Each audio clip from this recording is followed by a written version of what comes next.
अगर आप भी किसी कंपनी में काम करते हैं और ज्वाइनिंग के समय एक भारी भरकम बॉन्ड साइन किया है, तो जरा रुकिए। क्या आप सोचते हैं कि नौकरी छोड़ने पर 2 लाख या कुछ लाख की पेनल्टी देना पड़ेगी?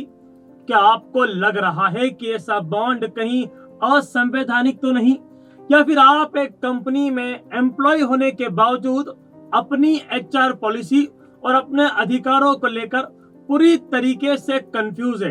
तो ये वीडियो सिर्फ आपके लिए है।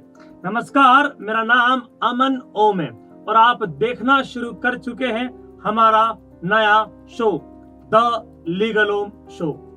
अब जरा सोचिए, क्या कोई कंपनी या बैंक आपको इस बात के लिए बाध्य कर सकता है कि आप 3 साल नौकरी करें, नहीं तो 2 लाख की भारी भरकम पेनल्टी दे? क्या ऐसा कॉन्ट्रैक्ट वैलिड माना जाएगा? क्या कॉन्ट्रैक्ट संविधान के आर्टिकल 19 या इंडियन कॉन्ट्रैक्ट एक्ट की धारा 27 का उल्लंघन नहीं करता? इन तमाम सवालों पर हाल ही में सुप्रीम कोर्ट ने फैसला सुनाया और एक लंबे समय से चली आ रही बहस को खत्म कर दिया। कहानी की शुरुआत होती है विजया बैंक और उसके एक सीनियर मैनेजर से, जो कॉस्ट अकाउंटेंट थे।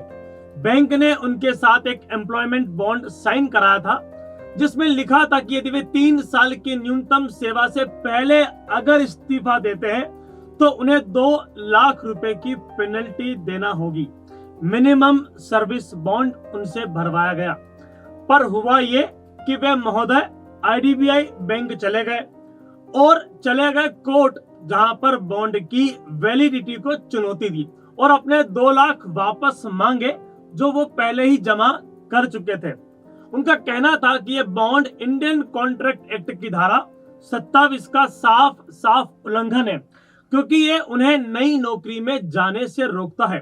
साथ ही उन्होंने ये भी कहा कि यह शर्त पब्लिक पॉलिसी के विरुद्ध है और उन्होंने वो 2 लाख जबरन जमा कराए थे। यानी मजबूरी का नाम महात्मा गांधी। लेकिन सुप्रीम कोर्ट ने साफ कह दिया, सावधान, यह बॉन्ड जबरदस्ती का नहीं है, बल्कि प्रोफेशनल कमिटमेंट का हिस्सा है। जस्टिस पीएस नरसिम्हा और जस्टिस जॉय मल्ल्या बागची की बेंच ने कहा कि ऐसे बॉन्ड्स अगर नौकरी के दौरान सीमित हो और नौकरी छोड़ने के बाद एम्प्लॉय को दूसरे अवसरों से ना रोके, तो यह पूरी तरीके से वैलिड है। यानी नौकरी के दौरान रहे और नौकरी के बाद वो नहीं रहे किसी भी प्रकार से, तो वैसा बॉन्ड पूरी तरीके से वैलिड माना जाएगा। कोर्ट ने यह भी कहा कि पीएसयूज को स्किल्ड कर्मचारियों को रिटेन करने का पूरा हक है, क्योंकि उनके लिए नए कर्मचारियों की भर्ती करना एक लंबी, एक खर्चीली और एक संविधान सम्मत प्रक्रिया है, जिसमें एडवर्टाइजमेंट, कंपटीशन और ट्रांसपेरेंसी शामिल है। देखो, पीएसयूज में चूंकि वो भारतीय संविधान के तहत उसमें नौकरियां चलती है, उसमें सारे नियमों को पालन करना पड़ता है और इसीलिए पीएसयूज के लिए यहाँ पर सुप्रीम कोर्ट ने कुछ अलग बात कही। सुप्रीम कोर्ट ने अपने इस फैसले में 2 ऐतिहासिक मामलों का भी जिक्र किया। पहला Niranjan Shankar versus century spinning 1967 का मामला है, जिसमें यह माना गया कि नौकरी के दौरान की गई पाबंदियां वैध है, पर नौकरी छोड़ने के बाद की नहीं। दूसरा था सुप्रिटेंडेंस कंपनी वर्सेस कृष्ण मुर्गाई 1981 का यह मामला था, जिसमें कोर्ट ने कहा कि यदि अनुबंध नौकरी की अवधि तक सीमित है और व्यापारी स्वतंत्रता को नहीं रोकता, तो वह कानूनी रूप से स्वीकार्य माना जाएगा। अब सवाल यह उठा कि 2 लाख की पेनल्टी क्या बहुत ज्यादा नहीं थी? कोर्ट ने इस पर भी अपनी स्थिति स्पष्ट की। जब एक व्यक्ति एक सीनियर मैनेजर के पद पर हो और मोटी सैलरी ले रहा हो, तो 2 लाख की भरपाई अनुचित या असंगत नहीं मानी जा सकती। यानी जितनी बड़ी कुर्सी उतनी बड़ी जिम्मेदारी। इस फैसले के साथ कोर्ट ने यह भी चेतावनी दी कि अगर किसी अनुबंध की शर्तें अत्यधिक कठोर, शोषणकारी या एक तरफा हो, विशेष रूप से स्टैंडर्ड फॉर्म ऑफ कॉन्ट्रैक्ट में, जिसमें कर्मचारियों को मोल भाव की शक्ति नहीं होती, तो फिर ऐसी शर्तें अवैध मानी जा सकती है। यानी अगर ये पेनल्टी 2 लाख की बजाय शायद 10 लाख होती, तो ये अवैध मानी जाती। लेकिन इस मामले में ऐसा कुछ नहीं था। कोर्ट ने स्पष्ट किया कि न्यूनतम सेवा की शर्त लगाना न तो अनुचित है और न ही अवैध।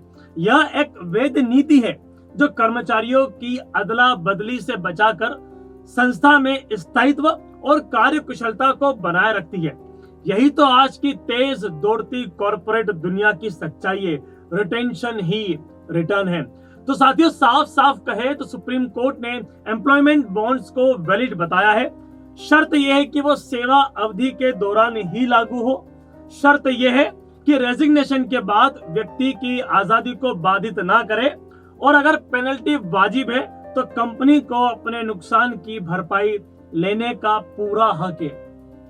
इसका मतलब अगर आपने किसी कंपनी में बॉन्ड भरा है तो वो वैलिड है। अगर आपको उसको चुनौती देना है तो आप इस बात पर चुनौती दे सकते हैं कि जो उसके अंदर कंडीशन है, जो उसके अंदर पेनल्टी है, वो एक तरफा है, वो शोषणकारी है।